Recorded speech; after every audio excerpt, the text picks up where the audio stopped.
몇 해 전에 한국에 계신 선배 목사님께서 보스턴에 방문하셨고 이 사순절 묵상집을 쓰셨는데 제게 선물로 주셨습니다.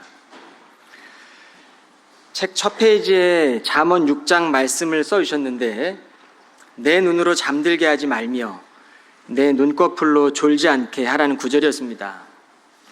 오늘 설교를 준비하며 그 말씀이 떠올랐습니다. 잠들어서는 안 될 순간에 졸고 있는 우리가 살아가는 지금의 시대를 보게 하시는 것 같습니다. 우리는 지금 그 어느 때보다도 하나님 없이 생각하고 결정하며 내가 보고 듣는 것이 기준이 되어버릴 수 있는 그런 시대를 살아갑니다. 이 시대 자체가 선과 악을 분별하지 못하도록 여러 길이 있는 것처럼 하나님 없이 살아가게 합니다. 사순절기는 내 눈으로 잠들게 하지 말며 깨어 있어라 라는 이 말씀이 이 성도들에게는 더 가까이 다가오는 시간입니다. 인간은 몸이 조금 피곤하고 또 마음에 근심이 쌓이면 이 예배의 자리를 지키지 못하는 연약한 존재입니다. 그런데 인생의 어려운 시간 앞에서도 성도들은 주님의 은혜가 오히려 우리를 깨워주시고 기도의 자리로 이끌어 주십니다. 특별히 주님께서 고난받으시고 죽으심을 묵상하는 이 절기에 우리를 거룩한 자녀로 불러주신 이 그리스도의 보혈의 은혜, 그 은혜가 이 시간 저와 여러분 가슴 깊이 울려지기를 소망합니다. 사람들은 모두가 더 높은 곳을 향하고 더 많이 소유하고 싶어 합니다. 그래서 심리학자인 매슬로우는 인간이 지닌 욕구를 피라미드로 설명했는데 생존과 안전, 인정을 넘어 이 자아 실현의 정상을 향해 오르는 것, 이것이 인간이 지닌 본능적인 열망임을 5단계로 분리했습니다. 그 피라미드처럼 생긴 꼭지점, 그 끝이 바로 1단계인 자아 실현의 욕구입니다. 여러분, 그렇다면 지금 우리가 있어야 할 자리는 어디입니까? 오늘 본문에 보면 아담과 하와가 원했던 것은 하나님처럼 되는 것이었습니다. 그런데 그들이 눈이 띄어졌을 때 무엇을 보게 되었습니까? 영광의 자리가 아니라 벌거벗음과 수치의 자리였습니다. 인간은 스스로 눈을 뜨려고 했지만 그것은 영광의 자리가 아니었습니다. 오늘 본문의 아담과 하와는 이 뱀의 유혹 앞에 서는 순간을 보여줍니다.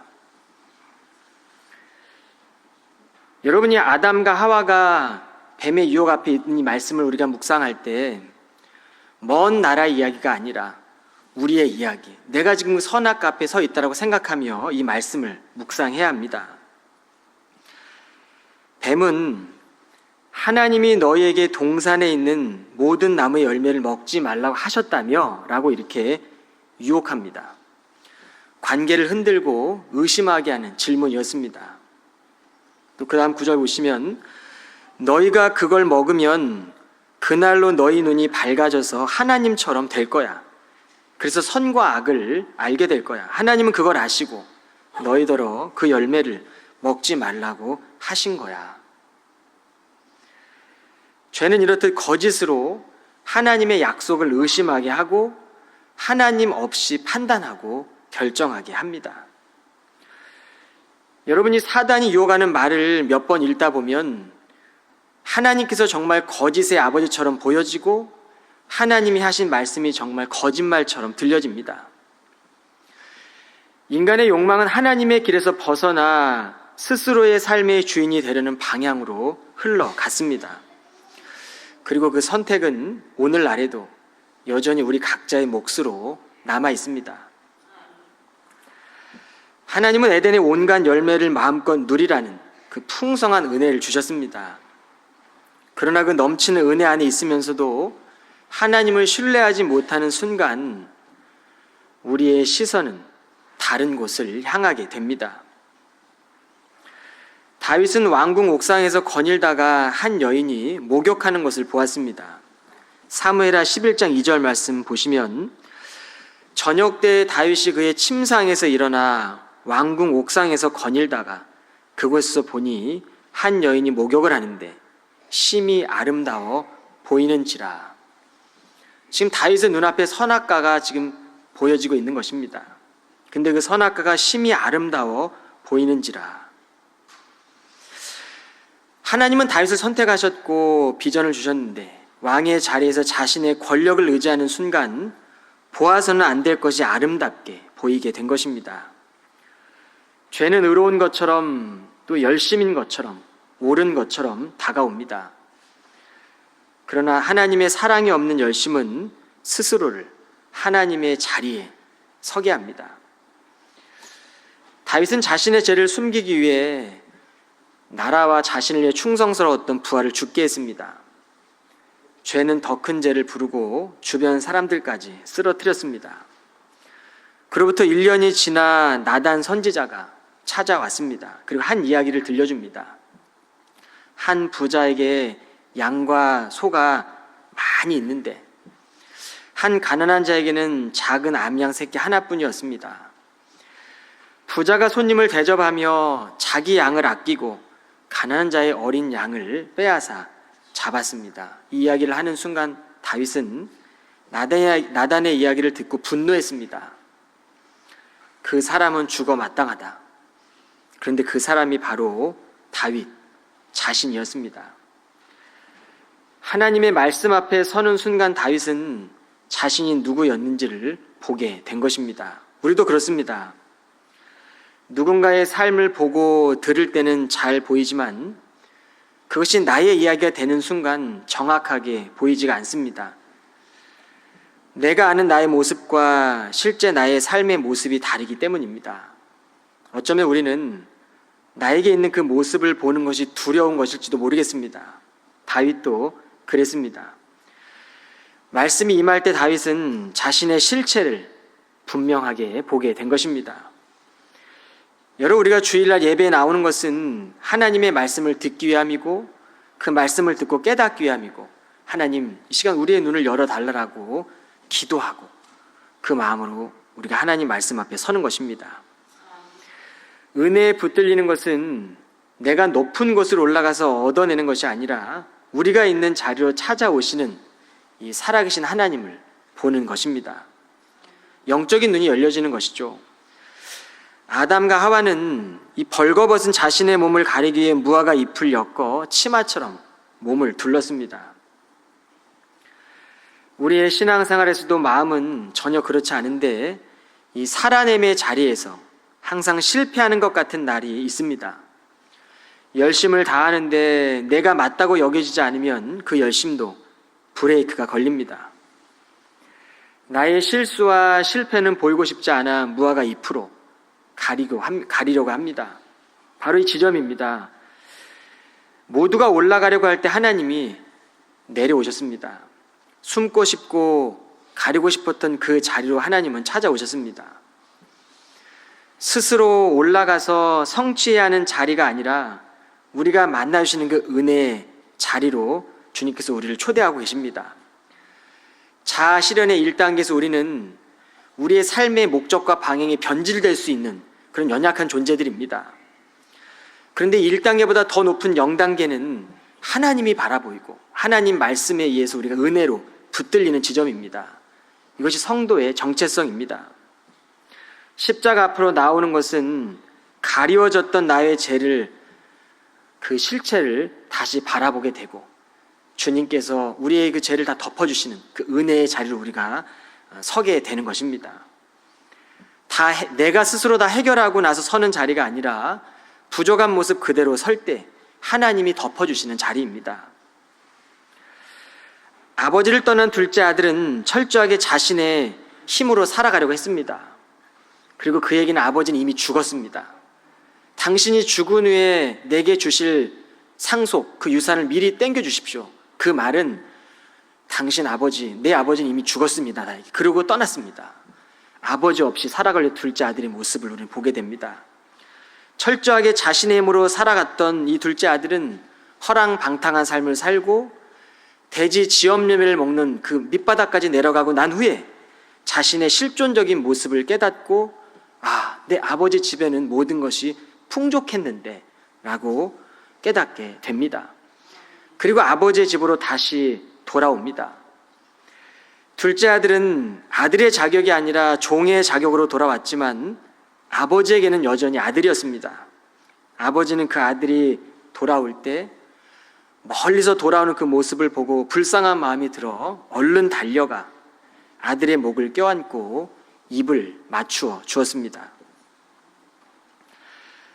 아담과 하와가 숨고 싶었던 바로 그 자리에 하나님은 찾아오셨습니다. 자격 없는 모습으로 돌아온 둘째 아들에게도 아버지가 먼저 달려오셨습니다. 여러분, 우리가 끊임없이 올라가고 도전하고 자아 실현하고 성취하고 성공을 위해 걸어가는 그 어디쯤에 계십니까? 우리는 지금 어디에 서 있으십니까? 예수를 따르는 성도들에게는 성령께서 함께 하시고 우리의 삶을 친히 도와주시겠다 말씀하셨습니다. 이것은 우리가 하는 일이 아니라 하나님께서 하시는 의지이고 하나님의 열심입니다. 우리의 믿음과 삶의 자리가 다른 것이죠. 우리를 어렵게 하던 문제가 하루아침에 우리의 힘으로 해결되는 것이 아니라 하나님 안에서 우리의 마음과 시선이 달라질 때 하나님이 일하심이 보이게 되고 성령께서 우리 가운데 역사하시면 우리가 그 일을 해나가는 것입니다. 하나님의 사랑을 받는 자녀들은 그러므로 세상 속에 들어가서 끊어야 할 것들을 끊고 선과 악을 분별하는 눈을 열어주시는 그 성령의 힘으로 살아가는 것입니다. 하나님의 말씀은 이 선악과가 보장해 준다고 믿었던 탐스러워 보였고 먹음직스러워 보였고 그 선악과 열매가 보였던 그 육신의 욕구들, 보는 것의 욕구들, 세상 자랑의 욕구를 전적인 말씀으로 충족시켜 주십니다. 시편 기자가 이렇게 말하고 있습니다. 주의 법은 완전하여 사람의 영혼을 생생하게 되살려주고 주의 증거는 확실하여 우둔한 사람을 깨우쳐 지혜롭게 하도다. 주의 가르침은 정직하여서 사람의 마음에 기쁨을 안겨주고 주의 계명은 순수하여서 사람의 눈을 밝게 하도다. 여러분, 이 말씀은요, 우리를 다시 보게 합니다. 눈을 열어 새롭게 할 것이고 깨어나게 할 것이고 하나님을 바라보면 우리는 회복되는 것입니다. 십자가 앞에 선 성도는 그러므로 고통의 자리에서도 하나님의 사랑을 보게 됩니다. 분명 이건 기도의 제목이고 내 삶의 고통이고 실패인 것 같지만 눈이 열리니까 그 기도의 제목이 우리의 기쁨으로 찾아옵니다.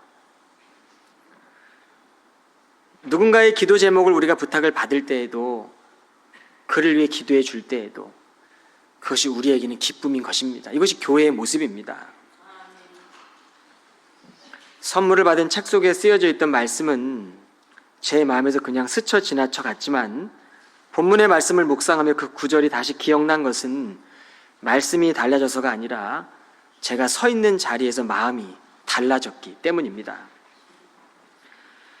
오늘날 문득 말씀의 한 구절과 익숙하게 들렸던 찬송가를 통해 눈물을 흘리는 시간들을 만난 적이 다 있으실 것입니다. 그것은 특별한 시간이 아니라 우리가 믿음으로 살아온 삶의 무게가 하나님의 말씀을 만나는 순간이었던 것입니다.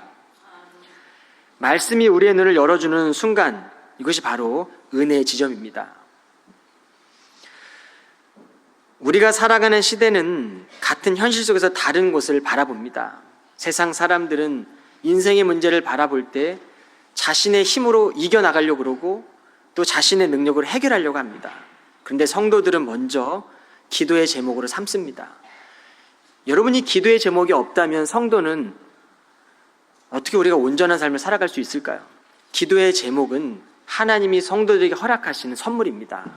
그러므로 여러분의 삶에 있는 기도의 제목들, 우리의 믿음을 자꾸 무너뜨리고자 하는 그런 여러 일들을 여러분 기쁨으로 고백하고 하나님께 나아가십시오. 그럴 때 우리의 문제들은 하나님이 허락하시는 선물로 바뀌어질 것입니다. 흑인 인권운동의 역사에서 이 말콤 X라는 흑인과 마틴 루터 킹이 억압과 차별을 동일하게 겪었습니다. 그러나 두 사람은 전혀 다른 방법을 선택합니다.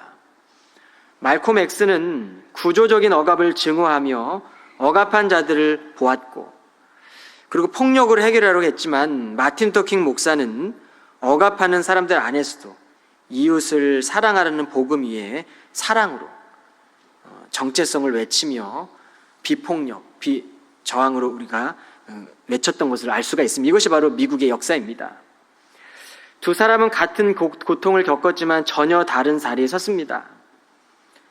마틴 루터 킹은 말콤 X를 잠깐 만난 적이 있습니다. 그의 자서전에 보면 잠시 만났을 때에 이 말콤 X가 마틴 루터 킹의 이 사상을 이해할 수 없었고 그를 정죄합니다. 당신은 흑인의 이 억압을 모른다라고 그렇게 정죄했습니다. 그러나 마틴 루터 킹은 같은 고통의 자리에서 틀렸다고 그를 정죄하지 않습니다. 고통의 자리에 서 있는 사람으로 보았기 때문입니다. 성도의 자리입니다. 십자가 앞에 선 사람은 고통의 자리에서도 하나님의 사랑을 봅니다. 정죄가 아니라 국률의 마음입니다. 이것이 세상을 바꾸는 복음이고 이 시대를 살아가는 성도의 사명입니다.